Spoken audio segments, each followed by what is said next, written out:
जी अस्सलाम वालेकुम व्यूअर्स, मैं हूं समीना पाशा। उम्मीद है आप लोग खैरियत से होंगे। व्यूअर्स, कुछ आम खबरें और अपडेट्स लेकर इस व्लॉग में आपके सामने हाजिर है जनाब। इंपॉर्टेंट खबरें हैं जी। आज से सुहेल आफरीदी बन्नू जाएंगे और स्ट्रीट मूवमेंट का अगला मरहला शुरू होगा।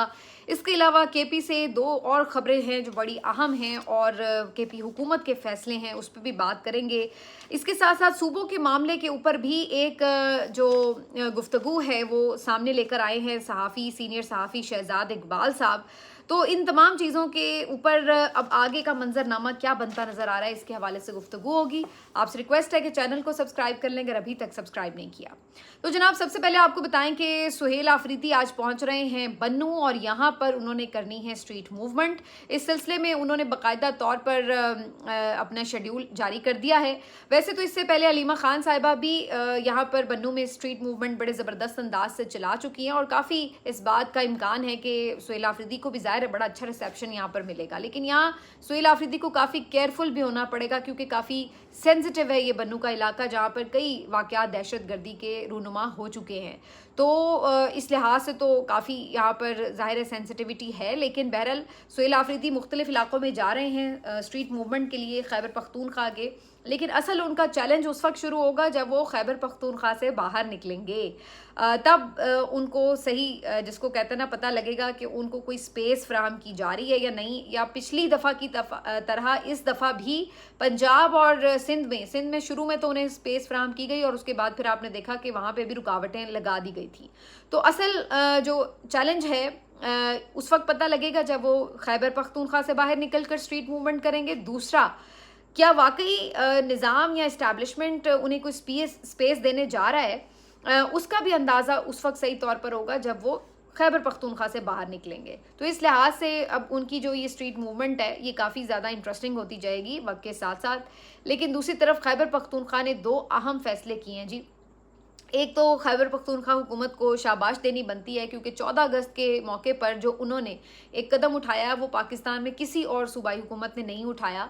और वो ग्रीन जो पाकिस्तान है उसके इनिशिएटिव के तहत आपने देखा है कि जो पाकिस्तान में पहले भी शजरकारी की एक मैसिव मुहिम चलाई गई थी इमरान खान साहब की विजन के मुताबिक, बिलियन ट्री सुनामी।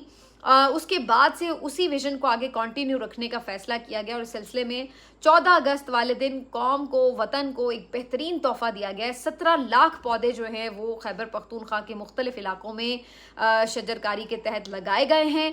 और ये मेरा ख्याल है कोई बेहतरीन गिफ्ट हो सकता है कि मतलब जो आप अपनी होम लैंड को दें, क्योंकि ये किसी एक वक्त का गिफ्ट नहीं है, ये नस्लों ने इसके ऊपर जो है ना वो सर्वाइव करना है। तो मेरा ख्याल है ये बेस्ट चीज़ थी। बाकी भी सूबों को इसकी तकलीद करनी चाहिए कि ज़्यादा से ज़्यादा दरख्त लगाएं, इसमें हमारी बका है, हमारे माहौल की बका है। तो इस पर तो बिल्कुल खैबर पख्तूनख्वा हुकूमत जो है वो उसकी सताइश बनती है। ये बहुत अच्छा उनका इनिशिएटिव था।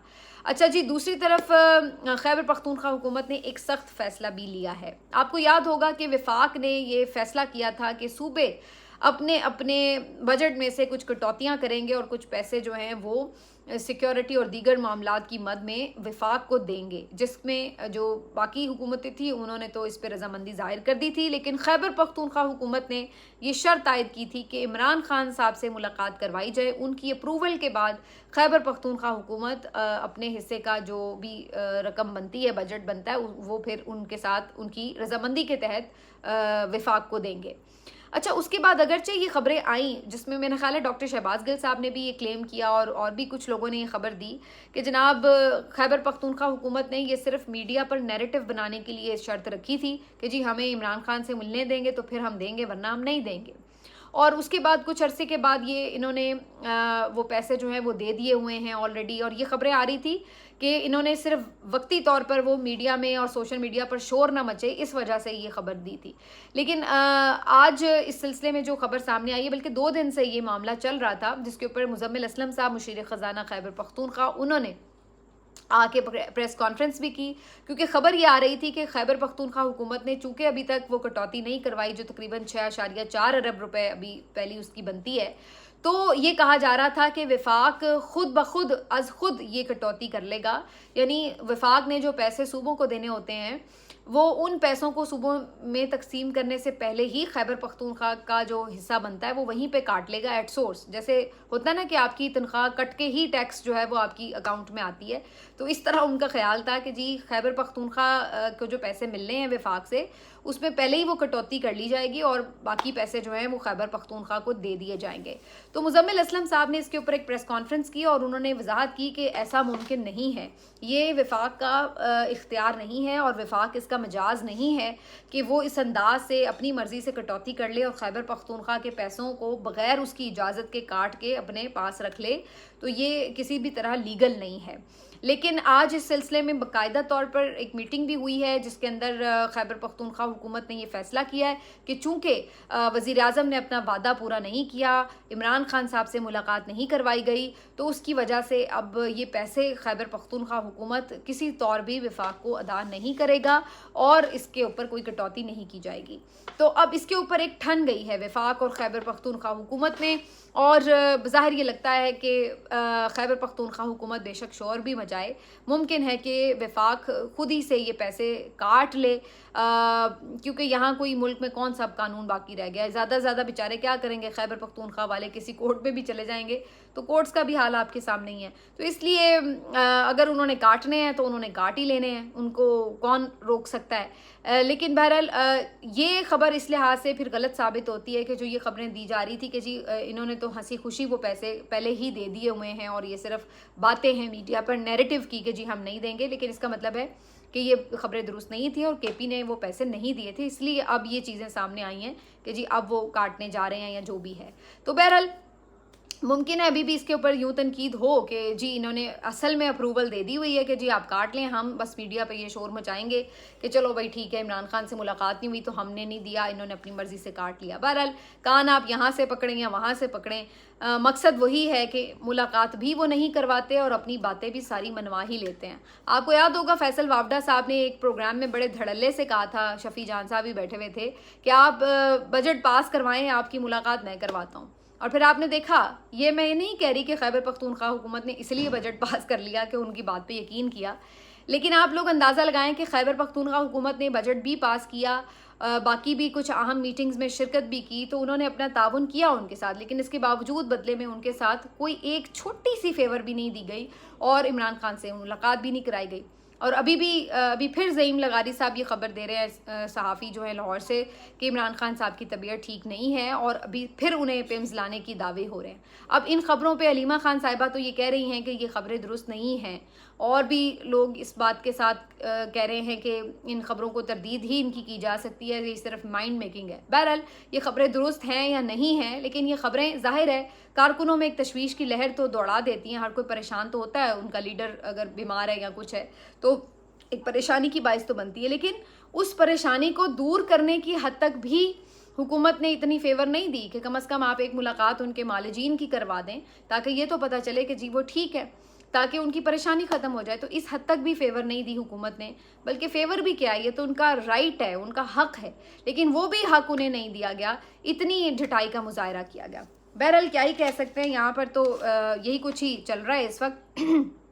लेकिन दूसरी तरफ ये भी इंटरेस्टिंग चीज़ है कि इस सारे सिनेरियो में सूबों का जो मामला है उसके ऊपर फिर से गुफ्तगू हो रही है। शहजाद इकबाल साहब अपने प्रोग्राम में ये खबर कल दे रहे थे कि उनकी कुछ मुतल्लिका ज़राए से जो चीज़ें सामने आई हैं उसके मुताबिक सूबे बनाने के ऊपर बड़ी क्लैरिटी है और ये मैसेज दे दिया गया है कि जो भी सियासी जमातें सूबे बनाने के मामले के ऊपर पॉजिटिविटी नहीं दिखाएंगी, ताउन नहीं करेंगी, तो उन्हें सियासी नुकसान उसका उठाना पड़ेगा। अब ये कोई वार्निंग है या ये कोई एक धमकी है, जो भी है, लेकिन मतलब इस मामले के ऊपर वो पीछे नहीं हट रहे, ये बात तो इससे पता चलती है। दूसरी तरफ उसी प्रोग्राम में राना सनाउल्लाह साहब ये फरमा रहे हैं कि सूबों की बात को आप देखें, अवामी पजीराई हासिल नहीं हो सकी और सियासी जमातें भी कोई इसके ऊपर इतनी कन्विंस नहीं हो सकी। तो ऐसा लग रहा है कि अंदर से तो PMLN भी ये नहीं चाहती कि सूबे बने, लेकिन जाहिर है वो खुलेआम आके इसका इतराफ़ भी नहीं कर रहे कि हम इसके ख़िलाफ़ हैं। शायद वो ये इंतज़ार कर रहे हैं कि पीपल्स पार्टी इसके ऊपर खुल के स्टैंड ले और हम उनके पीछे छुप के ये कह सकें कि चूंकि अब पीपल्स पार्टी नहीं मान रही, चूंकि अब सिंध की तकसीम नहीं होगी, तो लिहाजा फिर हम पंजाब क्यों तकसीम करें। तो मुझे लग रहा है कि PMLN जो है वो इस बात का इंतज़ार कर रही है कि जो बंदूक हमने चलानी है, वैसे चलाने जोगे तो है नहीं, लेकिन वो जो बंदूक हमने सिर्फ दिखाने के लिए भी पकड़नी है वो भी पीपल्स पार्टी के कंधे पर हो, ताकि हमारी तरफ ना आए। और जिस वार्निंग की बात हो रही है कि सियासी नुकसान उठाना पड़ेगा, तो वो हमारी तरफ सूरत हाल ना आ जाए। तो बज़ाहिर तो ये ऐसा ही लग रहा है कि इस मामले के ऊपर अभी मज़ीद खटाई में जा सकती हैं चीज़ें। ऐसे में अगर सुहेल आफरीदी एक अच्छा प्रेशर बनाने में कामयाब होते हैं लॉन्ग मार्च का, तो ये भी काफ़ी इंटरेस्टिंग सिचुएशन होगी। इससे आपको ज़रूर पता चलेगा कि अगर उनके लॉन्ग मार्च से पहले उनको नाअहल किया जाता है या उनको किसी भी तरह रुकावट डाल के रोकने की कोशिश की जाती है कि वो लॉन्ग मार्च ना करें, तो इससे तो मतलब ये होगा कि फिर PTI के लिए तो अभी भी कोई स्पेस नहीं है, चाहे आपस में ये लड़ें मरें जो भी करें। लेकिन अगर उस लॉन्ग मार्च में कोई रुकावट ना डाली गई या सुहेल आफरीदी को बीच में ना कोई इस तरह ना अहल किया गया या कोई गवर्नर लाज या इमरजेंसी लगाने की कोई कोशिश ना हुई, तो उससे ये अंदाज़ा लगाना मुश्किल नहीं होगा कि इसका मतलब है कि इन दोनों जमातों को फिर स्क्रू करने के लिए या इन पे प्रेशर डालने के लिए कि आप लोग अगर सीधे तरीके से बात नहीं मानेंगे तो फिर आपके हवाले से दूसरे फैसले भी हो सकते हैं। तो सुहेल आफरीदी तो अपने तौर पर वो चाहे लॉन्ग मार्च कर रहे हो, लेकिन उनका लॉन्ग मार्च जो है वो इधर पीपल्स पार्टी और PMLN को डराने के लिए भी इस्तेमाल किया जा सकता है। तो इसलिए मैं ये जो बात बार बार आपसे कह रही हूँ कि अगस्त का जो आखिरी हफ्ता शुरू होगा ये, और फिर सितंबर, ये काफ़ी सितमगर होने जा रहा है और इस सिलसिले में काफ़ी सियासी हिद्दत जो है वो आपको महसूस भी होगी, एक्टिविटीज़ रहेंगी और मुमकिन है कि सियासी मंजरनामे में कुछ भौचाल आएँ।